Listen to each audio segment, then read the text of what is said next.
नमस्कार, मैं जूही और आप देख रहे हैं बातें यूपी की। आज के इस बुलेटिन में बात होगी धर्मनगरी अयोध्या में पीएम के आगमन पर, यूपी पुलिस में कंप्यूटर ऑपरेटर की वैकेंसी पर, बेटी बचाओ बेटी पढ़ाओ की ब्रांड एम्बेसडर पर और अंत में बात होगी वाराणसी के राम सर्वे पर। इसके अलावा यूपी की और भी कई खबरों से कराएंगे रूबरू। तो चलिए शुरुआत करते हैं पहली खबर से। प्रधानमंत्री नरेंद्र मोदी शनिवार यानी आज राम की नगरी अयोध्या पहुंचे। इस दौरान उन्होंने 15,700 करोड़ की योजनाओं का लोकार्पण और शिलान्यास किया। इसके साथ ही उन्होंने महर्षि वाल्मीकि इंटरनेशनल एयरपोर्ट और अयोध्या धाम रेलवे स्टेशन का भी उद्घाटन किया।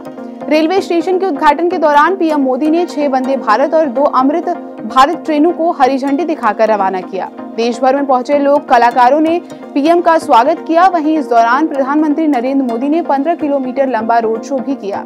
रोड शो के दौरान पीएम ने उज्ज्वला योजना के लाभार्थियों से भी मुलाकात की। नवनिर्मित मंदिर में 22 जनवरी को रामलला की प्राण प्रतिष्ठा से पहले हुए प्रधानमंत्री के इस दौरे को भव्यतम स्वरूप दिया गया। पीएम योगी के आगमन पर शंख और डमरू वादन हुआ। इस मौके पर यूपी के सीएम योगी आदित्यनाथ ने उनका स्वागत और अभिनंदन किया। यूपी पुलिस में अब कंप्यूटर ऑपरेटरों के पदों पर भी भर्तियां निकल गई हैं। ग्रेड ए के 930 और प्रोग्रामर ग्रेड 2 के 55 पदों पर यानी कि कुल 985 पदों पर सीधे भर्ती की प्रक्रिया शुरू कर दी गई है। इन पदों के लिए ऑनलाइन आवेदन 7 जनवरी से शुरू होकर 28 जनवरी 2024 तक चलेगा।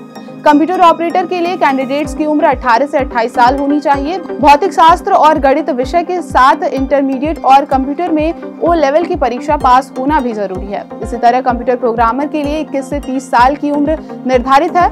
इसमें कैंडिडेट्स को स्नातक और कंप्यूटर में ए लेवल की परीक्षा पास होना अनिवार्य है। दोनों का आवेदन शुल्क सभी वर्गों के अभ्यर्थियों के लिए 400 रुपए है। इन पदों की परीक्षा ऑनलाइन मोड में आयोजित की जाएगी। फीस भुगतान डेबिट कार्ड, क्रेडिट कार्ड और नेट बैंकिंग आदि के जरिए की जा सकती है। कंप्यूटर ऑपरेटर के पदों के लिए उम्मीदवार को आधिकारिक वेबसाइट पर जाकर आवेदन करना होगा।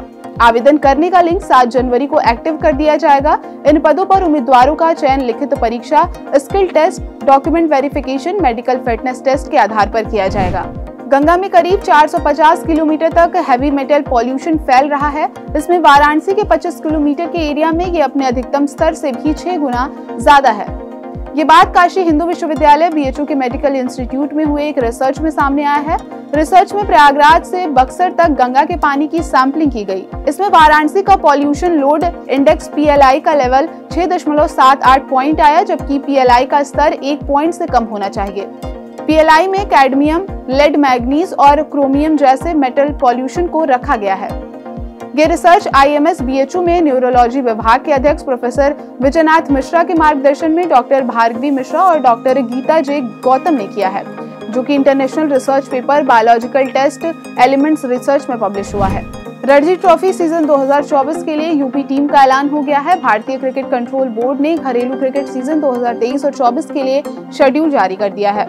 रणजी ट्रॉफी की शुरुआत 5 जनवरी 2024 से की जाएगी। नॉकआउट दौर 23 फरवरी से शुरू होगा।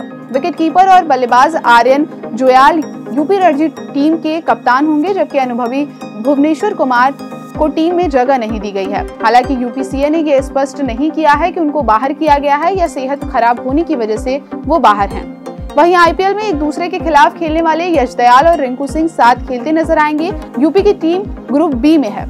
इसमें बांग्लादेश, आंध्र प्रदेश, मुंबई, केरल, छत्तीसगढ़, उत्तर प्रदेश, असम और बिहार की टीमें हैं। यूपी में सरकारी और निजी पॉलिटेक्निक संस्थानों में एडमिशन के लिए ऑनलाइन आवेदन फॉर्म 8 जनवरी से भरे जाएंगे। फॉर्म भरने के लिए 53 दिन का समय देते हुए 29 फरवरी को लास्ट डेट निर्धारित की गई है।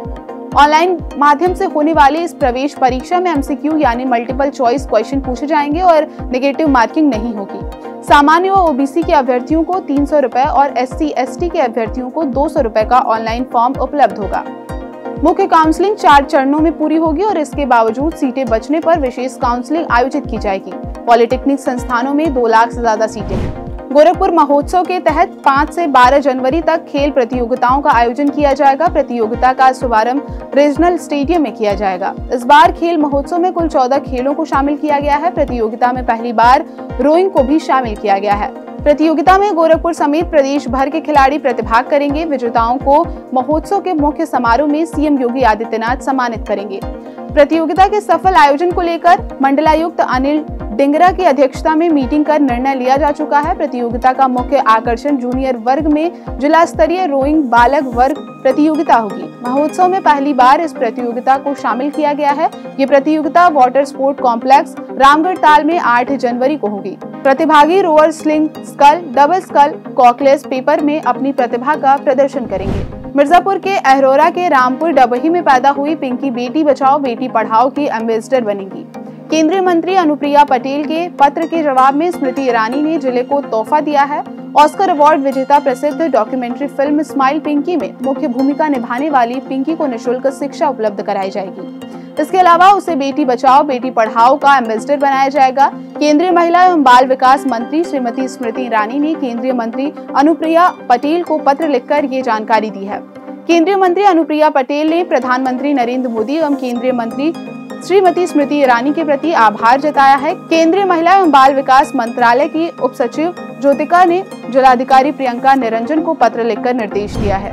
उत्तर प्रदेश में मौजूद 442 कस्तूरबा विद्यालयों में करीब 3000 से ज्यादा शिक्षकों की भर्ती जल्द शुरू हो सकती है। इस बात की जानकारी यूपी बेसिक शिक्षा विभाग की ओर से शुक्रवार को जानकारी दी गई है। रिपोर्ट के अनुसार प्रदेश के कस्तूरबा गांधी विश्वविद्यालय को इंटरमीडिएट तक उच्चीकृत किया गया है।